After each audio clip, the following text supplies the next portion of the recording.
Did you know that 8 in 10 Americans believe that voting ID is necessary? I talk about this a lot, but it's important. I am an independent data analyst, which means no one pays me to say this. The Cybersecurity and Infrastructure Security Agency, those who monitor election infrastructure, have confirmed that we run the most secure elections in modern history. States also run audits and do recounts. All ballots have security measures built on them, like barcodes. Every state and all their counties have different ballots, meaning different candidates and different ballot measures, like different laws they're voting on. In my county alone, there was over 250 different ballots in the 2024 election. So if you're going to defraud an entire state, just imagine how many ballots that you would have to replicate. And every state governs their own elections with their own laws, which govern the registration process. And don't forget, when you register to vote, you've proven you're a citizen. In Congress right now, they're trying to push the SAVE Act, which requires you to prove that you're a citizen again, because think about it.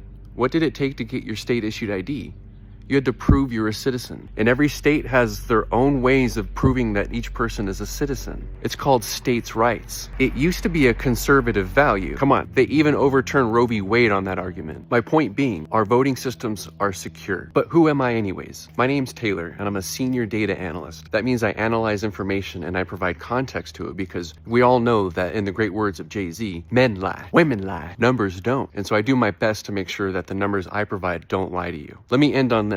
Voting fraud is real, but it's immaterial. There's a reason why we have the Electoral College. So if you think our election systems are rigged, the first thing you should do is make sure you go vote. Pay attention to your voting laws. Visit my website, thestrategicowl.com. Visit the voter dashboard, select your state from the dropdown, and visit the official registration link and make sure that you're staying updated. This is free. And below that, I built in a Trump check. Punch in your zip code, hit Trump check, see who's on your ballot, who supports Trump, see who wants to impeach Trump, and then I'll give you links to their websites. This is all running on my database, and this is all done in my free time. My goal is to get Americans to reunite and communicate. So you're going to hear me say this a lot. Listen to understand. Don't always listen to respond to each other. Acknowledge the other person and make them feel like they're human. Your conversations will flourish, I promise you. Or at least won't end in calling each other names. Because if you don't support Trump, you're going to get labeled with Trump derangement syndrome, which honestly is a projection, because anybody who has a Trump hat on right now, you have Trump derangement syndrome. You're constantly defending and supporting the man no matter what he does. But Taylor,